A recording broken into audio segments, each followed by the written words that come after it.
My daughter listed my house for sale while I was in the hospital. She did not tell me. She did not ask me. She did not even wait to see whether I was coming home.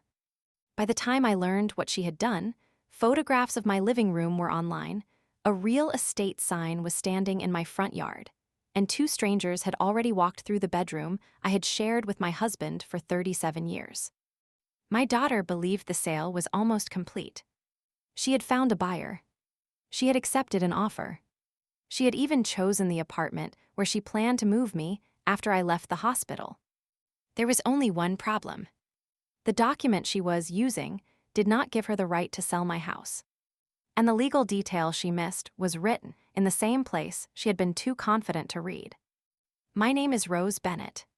I was 73 years old when my daughter, Natalie, decided that a week in the hospital meant I had lost the right to choose where I lived.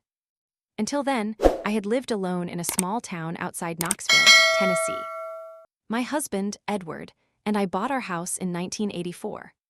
It was a one-story brick home with 3 bedrooms, a wide front porch, and a backyard that sloped toward a line of old maple trees. The house was not grand, but it was ours. We raised Natalie there. She took her first steps across the living room carpet. She learned to bake in the kitchen.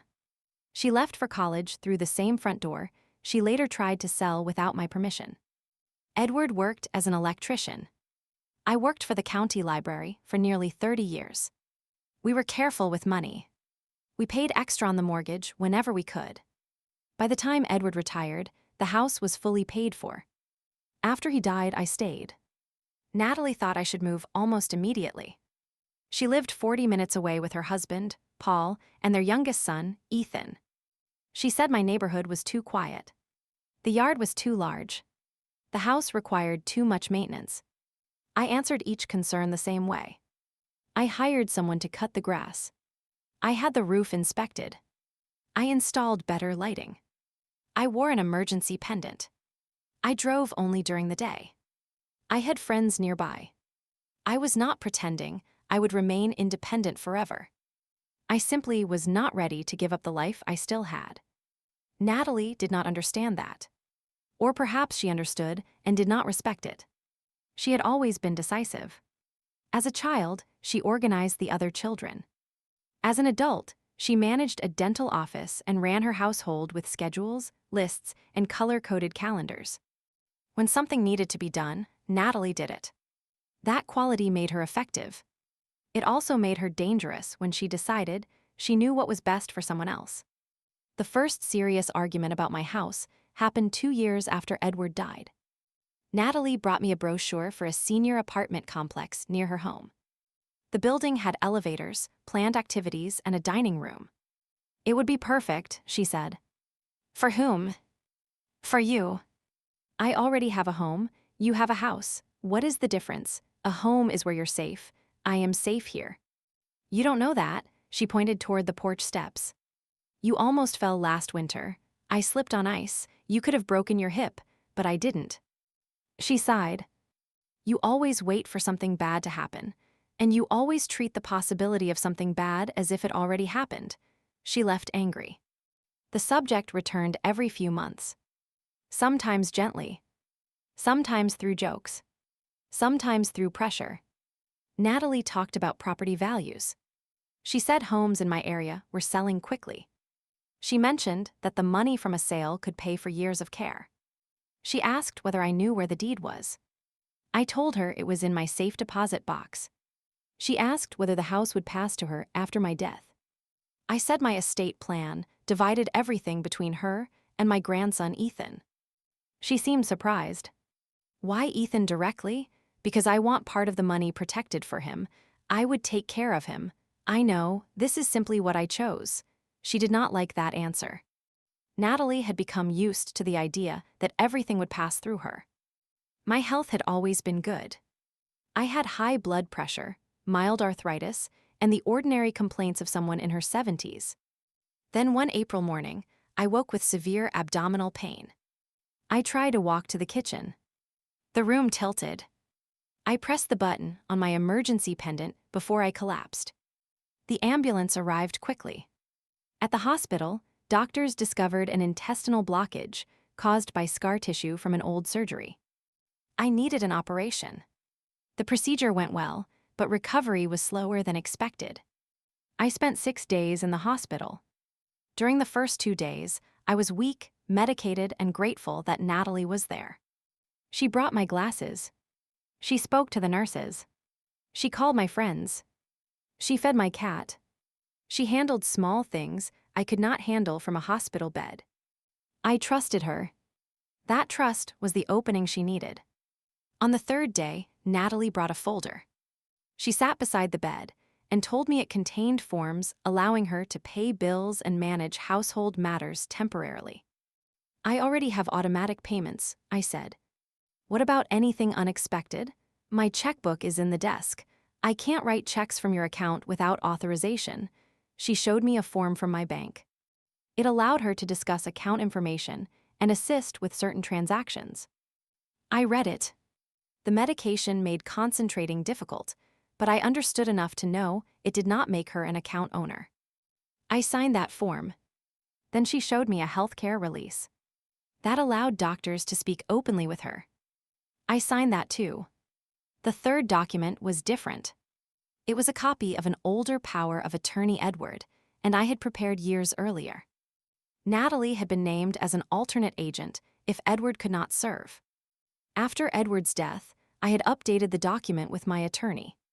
My sister Helen was now my primary agent. Natalie did not know that. The copy she brought was outdated. Where did you get this? I asked. It was in Dad's desk. That version isn't current. It still has your signature. It has Edward's name as primary agent. He's gone, so it comes to me. I don't think that is how it works. She looked frustrated. Mom, I'm not trying to take anything. I need to deal with the house while you're here. What needs to be dealt with? The yard, the utilities, insurance. If you need rehab, I may have to arrange things. Then call Helen. Aunt Helen lives 2 hours away. She is still my agent. Natalie closed the folder. You changed it. Yes. Why didn't you tell me? Because it is my document. Her face changed. Not dramatically. But I saw the hurt become resentment. She placed the old document back in the folder. I'm trying to help you, I know. No, you don't. She left earlier than usual that day. I assumed the disagreement would pass. Instead, it gave her a deadline. The following afternoon, Natalie spoke to my doctor without me.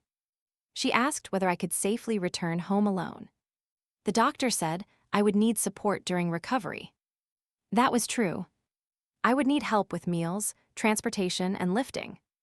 Natalie interpreted temporary support as permanent incapacity. She began calling rehabilitation centers and senior apartments. I learned that later. At the time, I was focused on walking down the hospital corridor without assistance. On the 5th day, a physical therapist evaluated me. I walked slowly but safely. She recommended home health visits and help from family or friends for 2 weeks. Natalie objected. She lives alone, she said. I have neighbors. You can't rely on neighbors. My sister can stay. Aunt Helen is 76. I'm capable of helping, Helen said over the phone when I called her. Natalie became angry. She told me I was refusing reality. I told her my recovery plan was not her decision. That evening, she was unusually calm. She apologized. She said fear had made her controlling. She told me she wanted only what was best. I believed her. That was the last peaceful conversation we had before I came home. I was discharged on a Friday afternoon. Helen arrived before noon. She had already arranged to stay with me for 10 days. My neighbor, Carol, had filled the refrigerator. A home health nurse was scheduled for Monday. Everything was ready. Natalie drove me home. As we turned onto my street, I saw the sign. For sale. It stood in my front yard beside the mailbox. At first, I thought I was looking at the wrong house. Then I saw the company name. The white post. The red panel.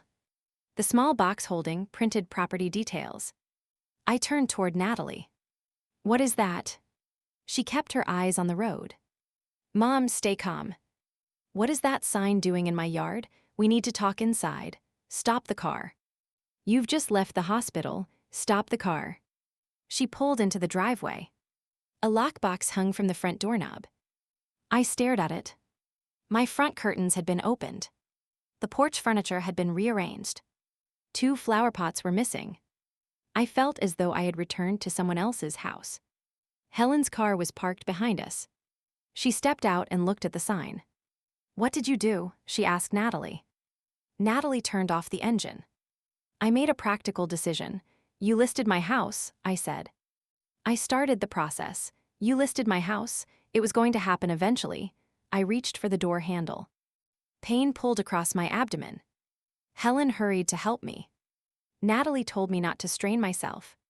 That sentence almost made me laugh. She had put my home on the market while I was recovering from surgery, and she was worried I might move too quickly getting out of the car. Inside, the house looked different. Half the family photographs were gone. The kitchen counters had been cleared. Edward's recliner had been moved to the garage. A bowl of fake lemons sat on the dining table. I walked slowly from room to room. "Where are my things? They're packed safely. Why?" The agent said the house needed to look less personal. "What agent?"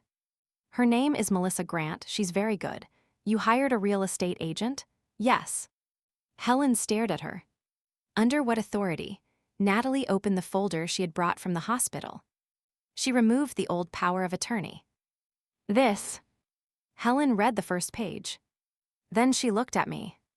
"This is the old document," I told her. Natalie crossed her arms. "It names me as alternate agent. After Edward," Helen said. "Edward is dead." "That does not automatically make the document effective." Natalie looked at me. "Mom signed it." "Years ago," I said. "It's still valid. You don't know that." The brokerage reviewed it. That was when I understood how far the process had gone. Natalie had not merely called an agent. She had shown legal documents, allowed photographs, accepted visitors, perhaps signed paperwork. I asked her whether she had received an offer. She hesitated. Helen said, "Answer her." "Yes." My chest tightened. "How much?" "465,000. Did you accept it?" "Conditionally." The room became quiet. Natalie hurried to explain. The buyer wanted a fast closing. The offer was strong. The market could change. The senior apartment she had chosen had 1 unit available. She had placed a refundable deposit. She said the timing was fortunate. Fortunate? I had been cut open in a hospital. My daughter had used the week to market my home. "I am not selling," I said. "You can't live here alone. Helen is staying for 10 days. Then I will manage. You almost died." "I had a blockage, the surgery fixed it. You collapsed." And called for help. Natalie looked toward Helen. "She is not thinking clearly." Helen stepped closer. "She is speaking clearly. She is emotional. It is her house." Natalie turned back to me. "Mom, the offer expires tonight." "Then let it expire. You don't understand what you're giving up." "I understand exactly what you tried to take." She began crying. Not loudly. Tears filled her eyes as she told me she had spent the entire week afraid. She said seeing me in the hospital had forced her to accept that I was getting older. She said the house was no longer safe. She said she had done everything because she loved me. Then she added one sentence that revealed more than the rest. "We can't keep waiting for you to be ready. We." I looked at her. "Who is we?" She hesitated. Then she admitted that Paul had helped. Paul's business had been struggling. He owned a small printing company that had lost several major clients. They had borrowed against their own home. They were behind on taxes. Natalie said the stress had become unbearable. I asked what their debt had to do with my house. "Nothing directly," she said. That word mattered. Directly. I waited.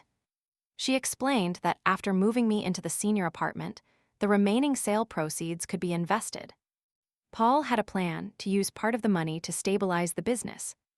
"You plan to invest my money in Paul's company? It would provide income for you." Did I agree? "You refused to discuss anything." I refused to move. You weren't being realistic, so you decided for me. She said the money would still belong to me. Paul would repay it. The apartment would be safer. Everyone would benefit. That was how she described it. Not theft. Not control. A family solution. I looked at the real estate sign through the window. My daughter had converted my health crisis into an opportunity. I asked her to leave. She refused. She said we needed to respond to the offer. Helen picked up her phone. I'm calling Daniel. Daniel Price was my attorney. He had prepared my updated estate documents after Edward died. Natalie had met him twice. She did not like him because he asked direct questions and did not treat family relationships as legal authority. When Daniel answered, Helen explained what had happened. He asked to speak with me. I confirmed that I had not authorized a sale.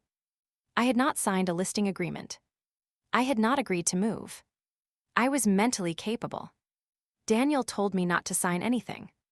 Then he asked Helen to photograph every page Natalie had used. He also asked for the real estate agent's contact information. Natalie became defensive. You're turning this into a legal war. You brought legal papers into it, I said. I was trying to protect you. Then why didn't you call my attorney? Because he would have delayed everything. The truth appeared again. She did not want advice. She wanted speed. Daniel arrived the next morning. Before coming to the house, he had reviewed the deed, my updated power of attorney, and the old document Natalie had used. He sat at my dining table with the fake lemons still between us. Then he explained the legal detail Natalie had missed. The old power of attorney had not simply named her as alternate agent. It required written certification that the primary agent was unable or unwilling to serve. Edward had been the primary agent. His death established that he could not serve. But the document also stated that the alternate agent's authority could be exercised only after a written acknowledgement was accepted by the relevant institution. Natalie had no such acknowledgement. More importantly, the old document had been formally revoked when I signed the updated version. The revocation had been recorded with my estate papers and sent to my bank. The current power of attorney named Helen. Natalie had no authority under it. But there was an even more basic problem. Even a valid power of attorney did not make her the owner of the house. Any agent acting under one had a duty to act for my benefit and according to my wishes. I had clearly refused the sale. The listing agreement was signed by Natalie, not me. She had signed my name followed by the words, by attorney in fact, but she was not my current attorney in fact. She had missed the legal detail that destroyed the entire transaction. The authority she relied on had already been revoked. Daniel called the brokerage from my kitchen. Melissa Grant, the agent, sounded shocked. She said Natalie had presented the old power of attorney and explained that I was hospitalized and unable to manage the sale. Melissa's brokerage had reviewed only the copy Natalie provided. They had not confirmed whether a newer document existed. They had not spoken to me. Daniel told them immediately that I opposed the sale and that Natalie lacked authority. The listing was withdrawn that afternoon. The pending offer was canceled. The lockbox was removed. The sign came down. There was no completed sale to reverse. No buyer had taken ownership. No closing had occurred. That mattered. The situation was serious, but we stopped it before the legal damage became much harder to repair. Melissa came to the house personally the following day. She apologized. She admitted the brokerage should have insisted on speaking with me or verifying the document more carefully. She brought copies of every form Natalie had signed. She also confirmed that 2 showings had occurred. I asked who had entered my house. She gave Daniel the records. The buyers had believed the sale was authorized. They had done nothing wrong. That made the violation feel stranger. People had walked through my rooms without knowing they were part of a daughter's plan to remove her mother. Melissa offered to pay for the missing flower pots and any damage. I told her the flower pots were not the real loss. Trust was. After she left, Daniel recommended several immediate steps. We changed the locks. We revoked every access code Natalie had. We notified my bank, insurance company, doctor, and financial advisor that Helen was my sole current agent. We recorded a notice confirming the old power of attorney had been revoked. We updated my estate plan again. Natalie had been named as successor executor. I removed her. She had also been listed as a backup healthcare decision maker. I removed her from that role too. Those decisions were painful. But documents should reflect behavior, not hope. Daniel also advised me to document the listing, the offer, and Natalie's communications. Whether any crime had occurred would depend on facts, intent, signatures, and local law. I did not demand an immediate arrest. I did not want a dramatic ending invented for the sake of punishment. I wanted protection. The brokerage filed its own report. The title company was notified. The matter was referred for review. Natalie hired an attorney. For 3 weeks, she communicated only through him. Her attorney argued that she had believed the old power of attorney remained valid. He said she acted in good faith because she believed I needed care. Daniel responded with the evidence. My repeated refusal to sell. My cognitive clarity. The updated power of attorney. The fact that Natalie had not contacted Helen. The proposed investment in Paul's business. The apartment deposit. The listing timeline. The signed offer. Good faith became harder to claim when the plan benefited the person making the decisions. The transaction remained canceled. No money changed hands. The brokerage agreed to strengthen its procedures. Natalie faced possible consequences related to the documents she signed, but the process moved slowly. Nothing happened overnight. Real legal accountability rarely does. What changed immediately was access. Natalie could no longer enter my house. She could not speak for me. She could not access my accounts. She could not make medical decisions. She could not use my hospitalization as proof that I had lost control. Helen stayed with me for 2 weeks. Then Carol visited daily. The home health nurse helped with my recovery. Within a month, I was walking around the block. Within 2 months, I was driving again. I attended a follow-up appointment with Natalie's claims written clearly in my mind. My doctor confirmed that I was recovering well and capable of living independently with ordinary support. I asked him to include that assessment in my record. He did. I had learned that truth should not remain informal when someone else is building paperwork. Natalie and I did not speak for nearly 9 months. Ethan visited occasionally. I never asked him to take sides. He was 19 and old enough to understand that something serious had happened, but I refused to make him responsible for fixing it. Paul's business eventually closed. They sold their own home and moved into a rental. I felt sympathy for them. I also understood that their financial crisis did not give them rights over my property. Natalie sent several letters.